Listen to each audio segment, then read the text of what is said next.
last video about buying a homestead, I talked more about the physical side.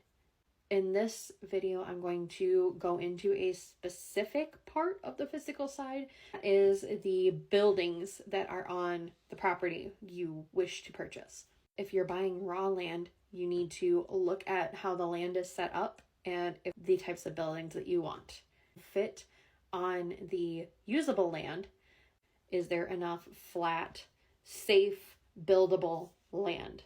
Something you would need to contact a construction builder more than being able to do it yourself unless you have that experience. When you are purchasing a homestead and it already has buildings on it, you need to look at the type of buildings that are there and whether or not they will fit your needs. Is the house big enough? Obviously. Is the barn big enough? Is the barn the right type of barn? Is it a horse stable when you actually need more of like a cattle-cow barn? Is it a cattle barn that you would need to modify into a horse stable? Does it have sheds if you want to have smaller animals such as chickens or rabbits? Is there an area where you could have a run if that's something that you're interested in? A lot of space for a lot of animals? Are you planning to raise your animals more outside and build their own shelters versus having them in a barn type situation or a shed? Wanting something with a lot of woods because that will also affect your ability to build a home. When you have a bunch of trees, you will have to actually go in when you take the trees out and actually dig out the root system, dig out the stumps, so that if there is an issue, it won't be eating away at your home.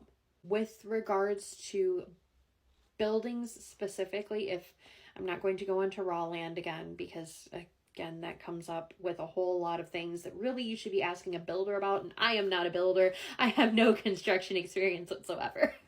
With buildings, you need mostly to look at space. Do you have the space and the type of land that would be conducive to the type of animals that you want to have? If you have, say, pigs, to have more of a muddy area where maybe water tends to gather, not necessarily standing water, but there's always that one section of yard that floods a little more than the others, and a pig pen would be a better choice for that area than, say, a chicken run or rabbits. Definitely not rabbits. Rabbits don't get your rabbits wet. Are there a lot of trees? What kind of trees are there? Are they shallow-rooted trees? Because that could also affect your buildings, especially if they fall over and now you have an entire barn or shed that has been collapsed. You could lose not only your structures and your buildings and fences, you can also lose your livestock. You need to look into shading as well for your animals. Even if they're mostly outside animals, you need to give them some form of shelter or shade